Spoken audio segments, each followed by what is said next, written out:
I thought tonight what we're going to do is I'm going to give you a little bit of the history of the women's entrepreneurship movement in our country, talk to you a little bit about how WBDC was born 21 years ago, tell you a little bit about a very little known law, a landmark legislation that was actually passed 30 years ago this month, that gave women entrepreneurs a real leg up, and then talk to you a little bit about what's happening in New London and what we hope to bring to the city and the region.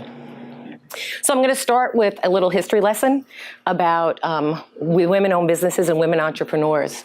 Back in the early 80s, there were a group of women who called themselves the Committee of 200, and if you Google them, they are all still around. And what they were doing was they were really trying to look at opportunities for women and how they could get legislation passed on economic issues for women. And as they were doing their research, one of the things that came up was, wow, what are women business owners doing? How are they impacting the national economy?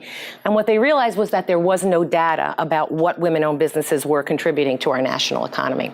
And so they lobbied the United States Congress, and these are some of the women who were responsible for that. So they commissioned Congress to conduct a study, and the study came back and it revealed that women entrepreneurs were starting and growing businesses at twice the rate of their male counterparts, but they lacked marketing and management expertise, and they lacked access to capital.